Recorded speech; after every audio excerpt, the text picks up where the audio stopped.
We all can agree that it's about getting small businesses back into the game.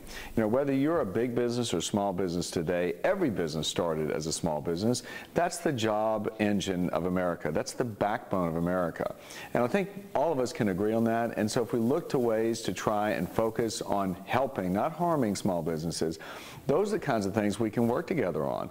You know, we can look to see what kind of regulations have impeded small businessmen and women from taking a risk, putting their money to work and create jobs. We can take a look at tax policy. I mean, all of us want to see a cleaner and a more efficient tax code so we can see productivity and growth occur again. We don't want to see Washington say, hey, we have to impose more taxes because Washington needs to spend more of your money. That's not, I think, what the American people want to see. And I don't think any of us, if we want to help small businesses, would advocate to impose more taxes. So those are the things hopefully we can look to see to work together on this year with a strong focus on growth, bold ideas for the small businessmen and women of Virginia so we can actually deliver for the hardworking taxpayers of Virginia and this country. Is part of the problem in your negotiations with the White House that it seems as though they might offer areas of compromise that you'd be open to, but then they're part of a larger package that might include a tax increase or things that you're not happy with? Would you be more open to working with them if they offered some of these ideas in smaller increments, one at a time, versus these kind of big omnibus bills that kind of get caught up in the politics of Well, things? you know, I think we have continued to say that we are here to work with the president. He has said that he wants to do anything he can to help put people back to work and create jobs.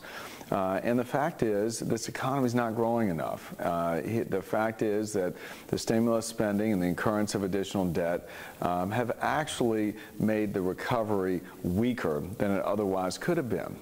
We have entirely too many people out of work. We have ways that we can accomplish getting the employment rolls growing again. And so if the president can stay focused with us on job creation and unite the American people, 100% of us, all together, not try and pit one sector of society against the other, and say, look, we are all in this together. This is about the future of our country for our kids and theirs, and we could do something together. Now, we believe we have some bold ideas for growth. And for removing the onerous sort of red tape that strangles small business people. We believe we have bold ideas for trying to get the fiscal situation here straight in Washington so we can see economic growth. Now, the president doesn't agree with us on all that. We understand that. But there's plenty of things we can do to work together.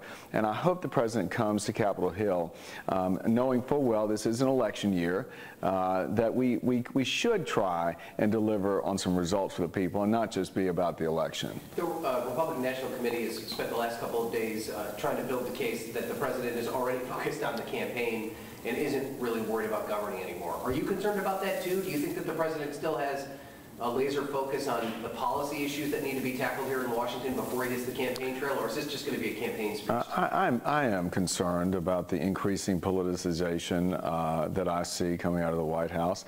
I hope that the president will join us, though, because we are serious about wanting to deliver some results and focus on growing the economy. And that is the bottom line. It is about jobs.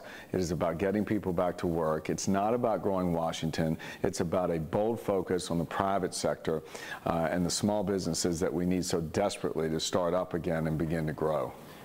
The White House has tried to paint you as an obstructionist on some of these, on moving forward. That's kind of the mold that they've painted you in. I mean, how would you argue against that you are trying to find areas of compromise and not just saying no to whatever the president puts forward? I mean, one of the things Jay Carney told me yesterday, I talked to the press secretary, and he said that Republicans are going to also have to campaign this year. You obviously are up for re-election, and it's going to have to be about more than just what you did to stand in the way of the president.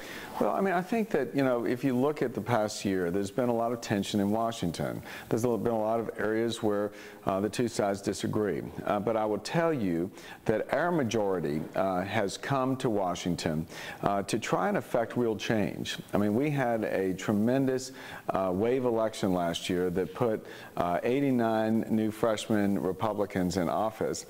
They were elected, as was our new majority, on the premise that we were actually going to stop doing business the same old way, change the status quo, stop the spending, stop the incurrence of more debt, and begin to focus on what matters, which is the quality of life for the working people of this country.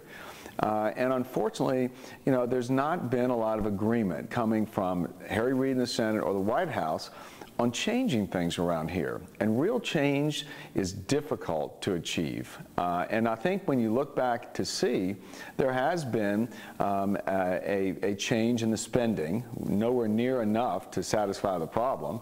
There has been a change as far as when you take on more debt, that you would do it without cutting spending. We've instituted that reform. There has been an insistence that you don't want to just put more money in Washington for it to spend. We want to focus on allowing people to keep more of their money. Those are the kinds of things that we've stood for. We've made some incremental progress towards that end. But real change like this takes time. We want to tackle the real problems in Washington. And unfortunately, I believe that it's the President and Harry Reid who don't necessarily share our view that you have to change things, that they want to keep going like we've always done. And we just take a very different view about that. And that's much about what the election will be.